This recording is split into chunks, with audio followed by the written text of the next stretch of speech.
எங்கள் அப்பா மாதிரி, எங்கள் அப்பா மாதிரியே ஒரு பையன் வேணும் அப்படின்னு ஆசைப்படுற பொண்ணுங்களாம் இருப்பாங்க பார்த்தீங்களா? அந்த அளவுக்கு ரொம்ப டீப்பாக இன்டெப்த் லவ் பண்ணுவாங்க. ரொம்ப ஆத்மார்த்தமாக, ரொம்ப உண்மையாக, ரொம்ப சின்சியராக, ரொம்ப டெடிக்கேட்டடாக லவ் பண்ணுவாங்க. பதிலுக்கு அவங்களுக்கு என்ன கிடைக்கும் அப்படின்னா ஏமாற்றம் தான்.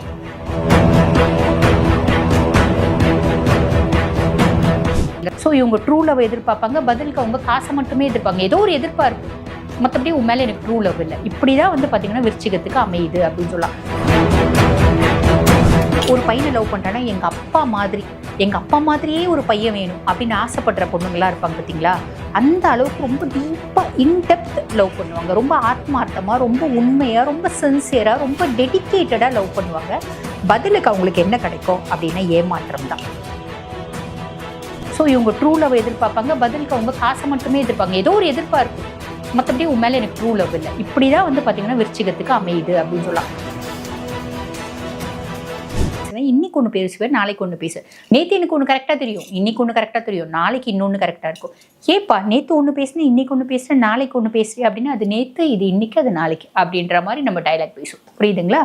ஸோ அது வந்து ஒரு பெரிய நெகட்டிவ் கிடையாது, பட் இருந்தாலும் சொல்கிறேன். எப்பயுமே விருச்சிகத்தை பொறுத்த வரைக்கும் என்ன சொல்லுவாங்க, பல ஜோதிடர்கள் என்ன சொல்லுவாங்க அப்படின்னா, இது சபிக்கப்பட்ட ராசி. ஏன்னா காலபுருஷனுக்கு 8வது பாவம் இல்லைங்களா, அஷ்டமத்து வீடு, அதனால இது சபிக்கப்பட்ட ராசி அப்படிம்பாங்க. ஜென்ரலாகவே வந்து பாருங்கள், எப்பயுமே விருச்சிகத்துக்கு ஒரு ஏக்கம் அப்படின்றது இருந்துகிட்டே இருக்கும். ஆசைகள் அப்படின்றது இருக்கும். டீஃபால்ட்டாக அது நடக்கவே நடக்காது, ரொம்ப கஷ்டம் ஆகும், அது நடக்கிறதுக்கே. ஆனால் என்ன கேட்டு நான் என்ன சொல்லுவேன் அப்படின்னா, கண்டிப்பாக அவங்களோட ஆசை நிறைவேறும் அப்படின்னு தான் சொல்லுவேன். நடக்காது அப்படின்னா பெரும்பாலும் சொல்லுவாங்க. உண்மைதாங்க, ஏக்கம் இருக்கும், ஆசைகள் இருக்கும், அதுக்காக நிறைய கஷ்டப்படுங்க. ஆனால் வாழ்க்கையில் அதை நீங்கள் சந்திச்சிடுவீங்க, அதை வந்து நடத்தி காமிச்சிடுவீங்க, அது உங்களுக்கு நடந்தோம் அப்படின்னு சொல்லலாம். ஓகேங்களா? நிறைய துன்பங்கள் வரக்கூடிய ராசி அப்படிம்பாங்க. அதிகமான துன்பங்கள் வரக்கூடிய ராசி 12 ராசியில் எது அப்படின்னா ஃபஸ்ட்டு விருச்சிகத்தை சொல்லுவாங்க. ஏன்னா 8ஆம் பாவம், அது வந்து நடைமுறையில் அது உண்மையாகவும் இருக்கும். என்னங்க போங்க, நாங்களே விருச்சிகம் ஆல்ரெடி ரொம்ப கஷ்டப்படுறோங்க அப்படின்றீங்களா? இல்லைங்க, நீங்கள் எந்த அளவுக்கு கஷ்டப்படுறீங்களோ அந்த அளவுக்கு வந்து பார்த்தீங்கன்னா வாழ்க்கையில் ரொம்ப சூப்பர் டூப்பராக வருவீங்க அப்படின்னு சொல்லணும்.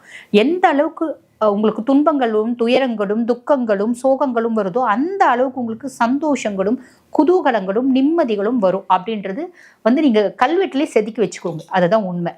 எந்த அளவுக்கு நீங்கள் கஷ்டப்படுறீங்களோ அந்த அளவுக்கு அப்லிஃப்ட் ஆவீங்க அப்படின்றது உண்மைங்க. பொதுவாக வந்து பாருங்கள், ஒரு அம்பில் வந்து பார்த்திங்கன்னா வில்லில் வந்து அம்பை எந்த அளவுக்கு பின்னாடி இழுக்கிறாங்களோ அந்த அளவுக்கு ஃபாஸ்ட்டாக போயிட்டு அந்த அம்பு வந்து போய் விழும். பார்த்துருக்கீங்க இல்லைங்களா? அதே மாதிரி தான், எந்த அளவுக்கு நீங்கள் பின்னாடி இழுக்கப்படுறீங்களோ துன்பங்களாலையும், துக்கங்களாலையும், கஷ்டங்களாலையும், அந்த அளவுக்கு நீங்கள் டெஸ்டினி ரீச் அடைவீங்க. ரொம்ப ஸ்மார்ட்டாக, ரொம்ப வந்து ஒரு குறுகிய பீரியடில் அப்படின்னு சொல்லலாம். அதே மாதிரி நிறைவேறாத ஆசை அப்படின்றது கண்டிப்பாக இருக்காது. எதெல்லாம் ஆசைப்படுறீங்களோ அதெல்லாம் நிறைவேறும். என்ன கொஞ்சம் கால தாமதமாக நிறைவேறும் அப்படின்னு நாங்கள் மட்டும் நிறைவேறதில்லை. ஸோ அதை பற்றி கவலைப்பட வேண்டாம். பொதுவாக இந்த விருச்சிகம் குழந்தை பருவம் அப்படின்னும் போது வந்து பாருங்கள், எல்லா குழந்தைங்களும் மாதிரி ஓரளவுக்கு நல்ல சூப்பராக போயிடும். ஒரு சில விருச்சிக ராசி குழந்தைங்களுக்கு தான் வந்து பார்த்திங்கன்னா பெருசாக வந்து ஃபேமிலினோட லவ் அப்படின்றது கிடைக்காது. ஹாஸ்டலை விட்டு படிக்கிற மாதிரி இருக்கிறது, வெளியூரில் போய் சித்தி வீட்டில், சித்தப்பா வீட்டில், பாட்டியோட அப்படி படிக்கிற மாதிரி சூழ்நிலை அப்படின்றதும் ஏற்படும் அப்படின்னு சொல்லலாம். பட் பெரும்பாலும் வந்து பாருங்கள், அவங்களோட யங் ஏஜ் வந்து பார்த்திங்கன்னா ஆஸ் யூஷுவல் எல்லா குழந்தைங்கள மாதிரி சூப்பராக டூப்பராக போகுது அப்படின்னா பெருசாக வந்து பார்த்திங்கன்னா விருச்சிக ராசி குழந்தைங்க அம்மா சொன்ன சரிம்மா நீ சொன்ன நான் கேட்டுக்கிறேன் அப்படின்ற மாதிரிலாம் இருக்காது. அம்மா சொன்னால் கொஞ்சம் அடமெண்ட்டாக இருக்கும், சண்டை பிடிக்கும், அழும், இது வேணும் அது வேணும்னு கேட்கும், அதெல்லாம் வாங்கி கொடுக்கணும். இதெல்லாம் விருச்சிகத்துக்கு உண்டு. புரியுதுங்க? வாங்கி கொடுக்கல அப்படின்னா ஏன் வாங்கி கொடுக்கல அப்படின்னு சண்டை போடும். அந்த அடமெண்ட் நேச்சர் அப்படின்றதுலாம் உண்டு அப்படின்னு சொல்லலாம். சரி, இவங்க வந்து ஒரு ஸ்கூல், ஒரு 7ஆம் கிளாஸ் 8ஆம் கிளாஸ் படிக்கிறாங்க, 10ஆம் கிளாஸ் கூட படிக்கிறாங்க, ஃப்ரெண்ட்ஸ் இதெல்லாம் இருப்பாங்க இல்லைங்களா? இவங்களுக்கு ஃப்ரெண்ட்ஸ் எப்படி இருப்பாங்க அப்படின்னா பெரும்பாலும் வந்து பாருங்கள், இவங்க ரொம்ப ட்ரூ ஃப்ரெண்ட்ஸாக இருப்பாங்க. இவங்க எல்லாரையும் வந்து பார்த்திங்கன்னா ஆத்மார்த்தமாக ரொம்ப ட்ரூ ஃப்ரெண்டாக பழகுவாங்க, உண்மையான நண்பனாக பாவிப்பாங்க. இப்போ பொண்ணு ஒரு பையனை வந்து ஃப்ரெண்டாக இருக்குன்னா அந்த பையனை உண்மையான ஃப்ரெண்டாக நினைக்கும். கேர்ள்ஸ் இருக்காங்க அப்படின்னா கூட ஒரு ரியல் ஃப்ரெண்ட்ஸாக நினைக்கும். ஆனால் இவங்களுக்கு பதில் என்ன கொடுப்பாங்க அப்படின்னா ஏமாற்றத்தை மட்டும்தான் கொடுப்பாங்க. ஸோ ஃப்ரெண்ட்ஸ் பெருசாக செட் ஆகிறது இல்லையா? நிறைய குழந்தைங்களுக்கு குழந்தை பருவத்தில் ஃபேமிலியே பெரிய செட் ஆகிறதில்ல, பெருசாக செட் ஆகிறதில்ல. அதுக்கும் மேலே வந்து பாருங்கள், ஃப்ரெண்ட்ஸு சரியாக செட் ஆகிறதில்ல. அதுக்கும் மேலே சப்போர்ட் அப்படின்றது விருச்சிகத்துக்கு எப்பயுமே கம்மிங்க. ஃபேமிலி ஓரியன்டாகவும் சரி, ஃப்ரெண்ட்ஸ் கிட்டேயும் சரி கம்மி. அதுக்கப்புறம் லவ், ஒரு பருவ வயது வருது, லவ் பண்ணுறாங்க அப்படின்னும் போது இந்த ரொம்ப ஆத்மார்த்தமாக லவ் பண்ணுவாங்க. எனக்கு நீ அம்மா மாதிரி அப்படின்னு சொல்லிட்டு ஒரு பசங்க பொண்ணுங்களை சொல்கிறாங்க பார்த்தீங்களா? அந்த மாதிரி இப்போ பொண்ணுங்க ஒரு பையனை லவ் பண்ணுறாங்கன்னா எங்கள் அப்பா மாதிரி, எங்கள் அப்பா மாதிரியே ஒரு பையன் வேணும் அப்படின்னு ஆசைப்படுற பொண்ணுங்களாக இருப்பாங்க பார்த்தீங்களா, அந்த அளவுக்கு ரொம்ப டீப்பாக இன்டெப்த் லவ் பண்ணுவாங்க. ரொம்ப ஆத்மார்த்தமாக, ரொம்ப உண்மையாக, ரொம்ப சின்சியராக, ரொம்ப டெடிக்கேட்டடாக லவ் பண்ணுவாங்க. பதிலுக்கு அவங்களுக்கு என்ன கிடைக்கும் அப்படின்னா ஏமாற்றம் தான். லவ் வந்து ஒரு பெரும்பாலும் விருச்சிகத்துக்கு லவ் வந்து பிரேக்கப் ஆகிறது, லவ் வந்து ஏமாற்றத்தை நோக்கி போகிறது. இப்போ இந்த பொண்ணு வந்து விருச்சிகமாக இருக்குது, இப்போ விருச்சிகத்தை பற்றி தானே பேசுகிறோம். இந்த பொண்ணு விருச்சிகம், அந்த பையன் வந்து பாருங்கள் லவ் பண்ணும்போது மிதுனத்தை லவ் பண்ணிடுச்சு அப்படின்னு வச்சுக்கோங்களேன், முடிஞ்சே போச்சு.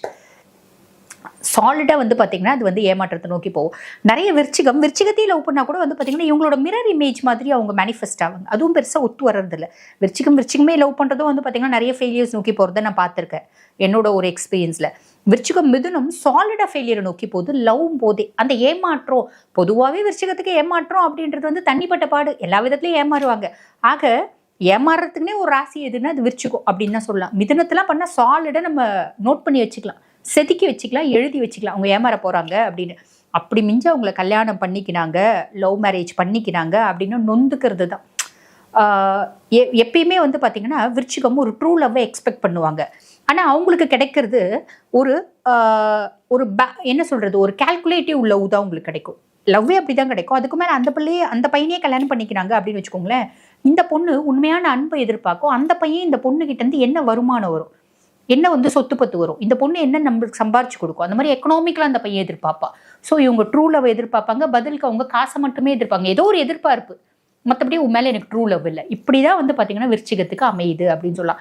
விருச்சிகத்தினோட வாழ்க்கையில் வந்து பார்த்தீங்கன்னா கண்ணீரும் கம்பளையும் சோகமும் ஏமாற்றமும் துக்கமும் துயரமும் இல்லாமல் விருச்சிகத்தினோட வாழ்க்கையே இல்லைங்க, ஃப்ராங்காக சொல்லணும். அதே மாதிரி மருத்துவமும் அப்படிதான், அது நான் பின்னாடி சொல்கிறேன். ஆக இதெல்லாம் இப்படி வந்து இவ்வளோ கஷ்டம் ஏங்க படுறோம், அப்போ நாங்கள் பிறந்ததே வேஸ்ட்டா அப்படின்லாம் நீங்கள் கேள்வி கேட்பீங்க. அதெல்லாம் கிடையாது. நல்லா தெரிஞ்சுக்கோங்க, இந்த கண்ணீரும் கம்பளையும் இல்லாத வாழ்க்கை இல்லைன்ற. ஆனால் அந்த சோகமும் ஏமாற்றமும் துயரமும் துக்கமும் கண்ணீரும் கம்பளையும் விருச்சிகத்துக்கு 100% வேணும் அப்படின்னு தான் நான் சொல்லுவேன். காரணம் என்னென்னா அதுதான் உங்களை அப்லிஃப்ட் பண்ணும். எப்போ விருச்சிகம் மனதளவில் ரொம்ப நொந்து போதோ அப்போ விருச்சிகம் என்ன யோசிக்கும் அப்படின்னா, நான் வாழணும், நான் பெரிய லெவலில் சாதிக்கணும், நான் கோபுரத்தில் கலசத்தில் போய் உட்காரணும் அப்படின்னு யோசிக்கும். விருச்சிகத்தை பொறுத்த வரைக்கும் உங்கள் ஃபீனிக்ஸ் பறவைகள் மாதிரிங்க. எப்படி அப்படின்னா, நம்ம ஃபீனிக்ஸ் பறவையை பற்றி படிச்சுருப்போம் இல்லைங்களா, அந்த சூரியனை ரொம்ப பிடிக்குமா, சூரியன் கிட்ட அப்படியே பறந்து போகுமா, அதனோட வெப்பம் தாங்காமல் எரிஞ்சி சாம்பல் ஆகிடுமா, அந்த சாம்பல்லேருந்து திருப்பி உயிர் தெழும் அப்படிம்பாங்க.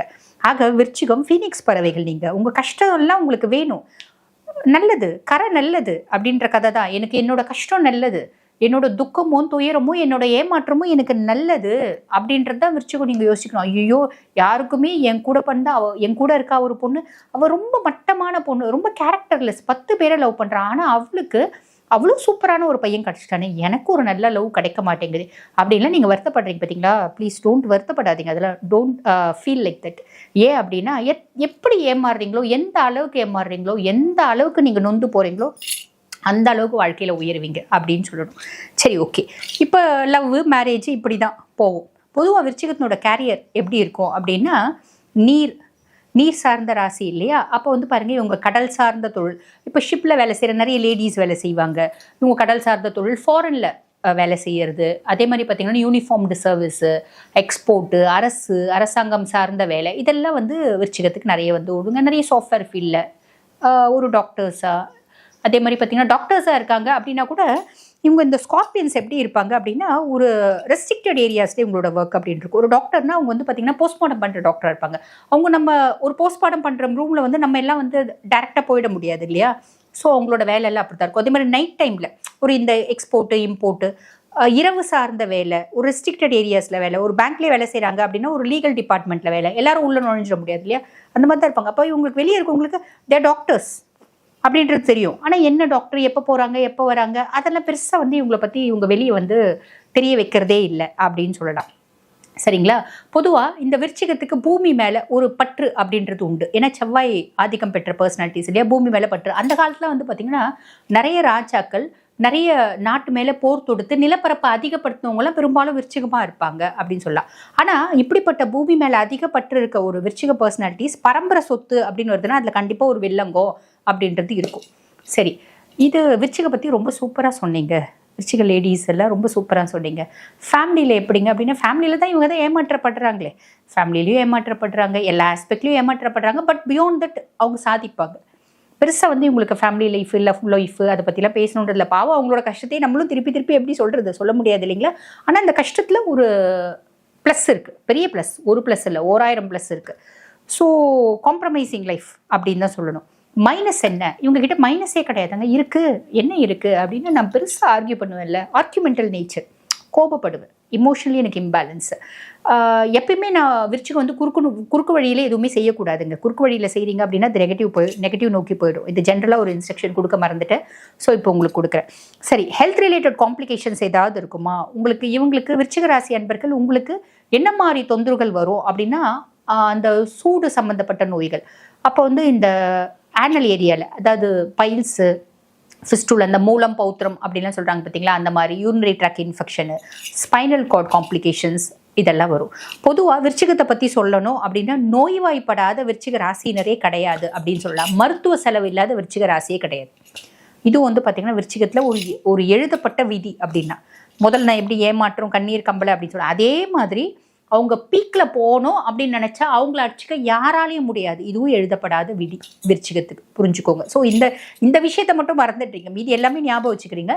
நீங்கள் பீக்கில் போகணும் அப்படின்னு நீங்கள் முடிவு பண்ணிட்டீங்க அப்படின்னா உங்களை தடுத்து நிறுத்த யாராலையும் முடியாது அப்படின்றது உண்மை. சாதிக்கணும்னு முடிவு பண்ணிட்டா விருச்சிகத்தை சாதிச்சே தீரும், அதை யாராலையும் தடுத்து நிறுத்த முடியாது. ஆனால் விருச்சிகம் நினைக்கணும், அதுதாங்க மெயின். ஓகேங்களா. சரி, இவங்களுக்கு வந்து பார்த்தீங்கன்னா கலர்ஸ், இவங்களுக்கு என்ன கலர்ஸ் வந்து ரொம்ப ஃபேவராக இருக்கும் அப்படின்னு சொன்னால் ரெட்டு, ஆரஞ்சு, எல்லோ இதெல்லாம் ரொம்ப ஃபேவரான கலர்ஸ் அப்படின்னு சொல்லலாம். அது இவங்களுக்கு பிடிக்குதுன்றதை மீறி லக்கி கலர்ஸ் அப்படின்னு சொல்லலாம். அதே மாதிரி டைரக்ஷன் அப்படின்னா நார்த் டைரக்ஷன்.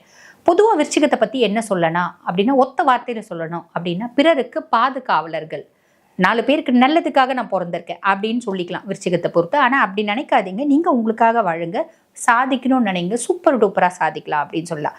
வீட்டில் விருச்சிக ராசி குழந்தை இருக்குது அப்படின்னா அதை பாசமாக பார்த்துக்கினாலே போதும், அன்பாக சொன்னால் போதும், குணமாக சொன்னால் போதும், அது செய்யும். வீட்டில் விருச்சிக ராசி ஒய்ஃப் இருக்காங்க அப்படின்னா உண்மையான லவ் கொடுங்க, அது மட்டும் போதும். அவங்கள எப்படி டேக்கிள் பண்ணுறது பெருசாக நீங்கள் டேக்கிள்லாம் பண்ண வேணாம், உண்மையான லவ் கொடுத்தீங்கன்னா போதும். அவங்க எக்ஸ்பெக்ட் பண்ணுறது அந்த ரியல் லவ், ட்ரூ லவ், அது மட்டும்தான். ஸோ விருச்சிகம் பொதுவாக வந்து பாருங்கள், எனக்கு வாழ்க்கையில் ஏற்படுற பிரச்சனைகள்லாம் நான் எப்படி சமாளிப்பேன் அப்படின்னா முருக வழிபாடு. விருச்சிகம் சுய ஜாதகத்தில் செவ்வாய் நல்லா இருந்தாலும் சரி, நல்லா இல்லை அப்படின்னாலும் முருகரை நீங்கள் வழிபாடு பண்ணுறீங்க அப்படின்னா உங்கள் வாழ்க்கை மேலே மேலே மேலே மேலே உயர்றதை நீங்கள் கண்கூட பார்க்க முடியும். ஆக முருக வழிபாடு பல பிரச்சனைகளுக்கு உங்களுக்கு தீர்வு அமையும் அப்படின்றத மறந்துடாதீங்க. வாழ்த்துக்கள்.